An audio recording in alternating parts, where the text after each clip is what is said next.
Encore lui. J'ai encore peur qu'il fasse n'importe quoi. Bon.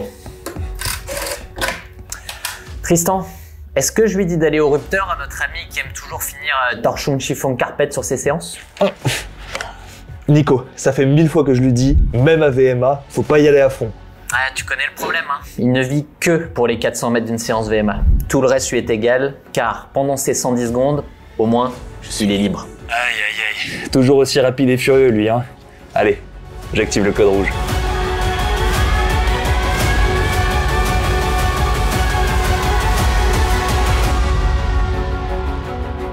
Sur campus, une séance affichée, par exemple, comme au seuil 60, n'est pas forcément une séance courue pile poil à votre seuil 60 du moment. Ce que je m'apprête à expliquer là est évidemment valable pour la VMA, le seuil 30, le tempo, etc. Mais restons là sur l'exemple du seuil 60. Sur les premières séances d'un cycle, on va te demander de réaliser les premières séances de ce cycle à 100% du seuil 60.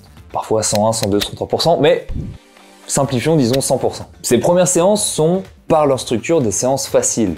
Les intervalles sont courts, il y a peu de répétitions et le temps de maintien cumulé total est limité. C'est pour ça que, quasiment systématiquement, les premières séances d'un cycle sont notées avec une difficulté de 3 sur 5. D'ailleurs, comme la majorité des gens pensent que séance fractionnée égale se mettre à l'envers, vous êtes très souvent tenté de courir les premières séances d'un cycle plus vite que ce qu'on vous demande, malgré tous nos efforts pour vous en dissuader. Je vous vois, hein, je vous vois.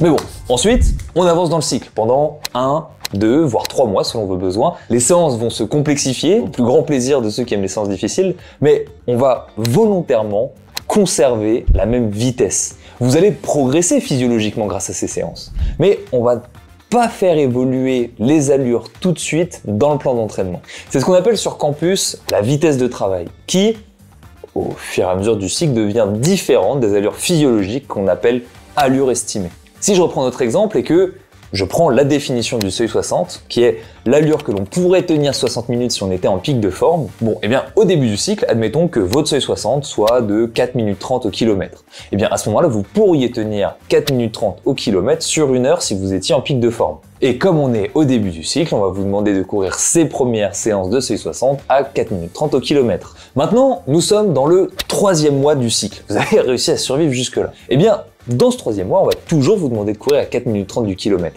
Mais, si vous étiez en pic de forme, vous pourriez très certainement tenir 4 minutes 20, voire même peut-être 4 minutes 15 au kilomètre. C'est pour ça, au passage, que sur campus, vous observez souvent une différence entre l'allure de votre journal de course, qui est votre allure estimée, c'est-à-dire votre niveau actuel à l'instant T si vous étiez en pic de forme, et les allures sur vos entraînements qui sont vos allures de travail. C'est ici l'une des sauces secrètes de campus. Chut, gardez le secret. Je suis content de vous retrouver aujourd'hui pour une recette très particulière.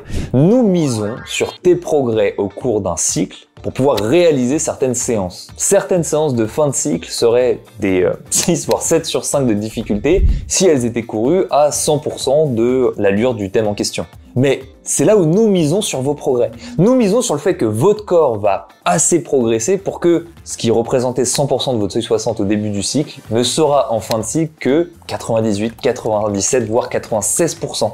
Ce qui rend la séance réalisable. La finesse de l'analyse, elle passe par vos retours de séance et les données que vous renvoyez avec votre montre et avec Strava. C'est pour ça qu'aujourd'hui, on vous oblige à faire le retour de séance parce que c'est indispensable pour avoir un plan optimal.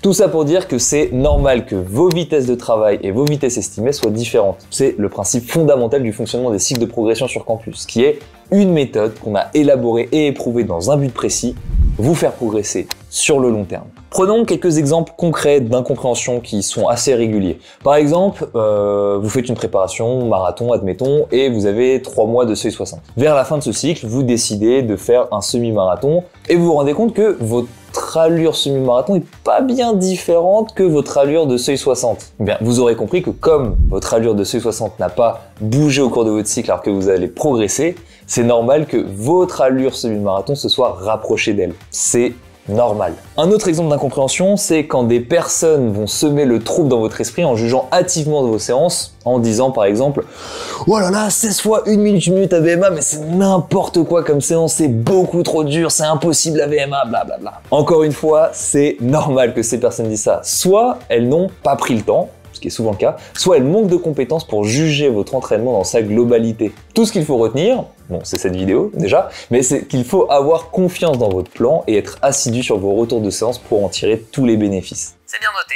Une séance VMA n'est pas forcément courue à la VMA du jour, tout ça fait partie de la progressivité des plans et s'inscrit dans notre démarche de faire progresser les gens sur le long terme et pas sur quelques semaines. Merci Tristan. Tu pars sans dire au revoir? On se quitte pas vraiment. Oh, I'll tell you all about it when I see you again. When I see you again. Oh.